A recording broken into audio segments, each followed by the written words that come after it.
மின் கட்டண உயர்வு என்பது அம்மையார் ஜெயலலிதா அவர்கள் 2016 வரைக்கும் அந்த அம்மா முதலமைச்சராக இருந்தாங்க. அவங்க இருக்கிற வரைக்கும் உதய் மின் திட்டத்தில் கையெழுத்திட மறுத்தார்கள். ஒன்றிய அரசு நிர்பந்தம் செய்தது.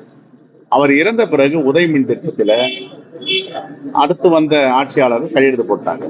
கையெழுத்து போட்டு அதோடைய பாதிப்பு எங்க போய் முடிஞ்சிருக்குன்னா கண்ட்ரோல் எல்லாம் இப்போ ஒன்றிய அரசு கிட்ட போயிடுச்சு. அவர்கள் நிர்ணயிப்பதை தான் தமிழ்நாடு அரசே செய்யணும். மின்சார வாரியமோ டிரான்ஜிட்கோ அது யாரு கட்டுப்பாட்டில் இருக்குன்னா முழுமையா இப்போ அதிகாரத்தை ஒன்றிய அரசு எடுத்துக்கொண்டது. அதை பறி கொடுத்து விட்டார்கள். இப்பொழுது இந்த விலை மாற்றம் இருந்த போதிலும் தமிழ்நாடு முதலமைச்சர் காங்கிரஸ் பேரியக்கம் கோரிக்கை வைத்திருக்கிறது. இதை மறுபரிசீலனை செய்ய வேண்டும். மக்கள் தாழ மாட்டார்கள், குறிப்பாக ஏழை எளிய மக்கள் என்று விசாரிச்சார்.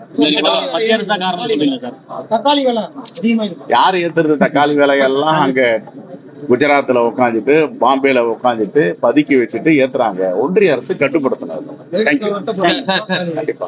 பிஎஸ்பி மாநில தலைவர் ஆம்ஸ்ட்ராங் அவர் கொலை அண்ணாமலை போட்டோ முன்னாள் அமைச்சர் நாசர் கூட அவங்க 3 குற்றவாளிகள் இருக்கிற மாதிரி திமுக தொடர்பு இருக்குன்னு சொல்லி எல்லோரும் இப்ப கூட வராங்க. ஒரு 100-200 பேர் என் கூட போட்டோ எடுத்துக்கிறாங்க. எனக்கு யாருமே தெரியாது நிர்வாகத்தை. அந்த புகைப்படத்தை வச்சு இது மாதிரிலாம் சொல்லலாமா? அபாண்டமான குற்றச்சாட்டு, தனிநபர் தாக்குதல். RSSக்கும் பிஜேபிக்கும் கைவந்த கலை. என்னைக்குதான் அவங்க திருந்த போறாங்கன்னு தெரியல. இயற்கையும் மக்களும் தான் திருத்தணும்.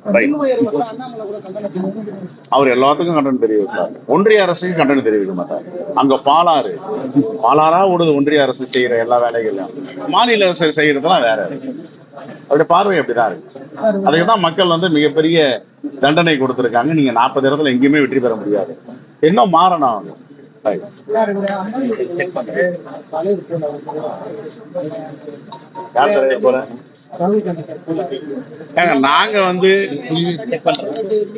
நாங்க ஏழை எளிய மக்களோடு இருப்பவர்கள், குரலற்றவர்களோடு இருப்பவர்கள். எங்களுக்கு அம்பானியும் இல்லை, அதானியும் இல்லை. பாமர மக்கள் தான் எங்களுடைய சொந்தம் பந்தம் எல்லாம். அவங்களுக்கு எல்லாம் அம்பானி அதானி தான் தேவை. எங்களுக்கு அது மாதிரி ஆள் தேவை. தேங்க்யூ.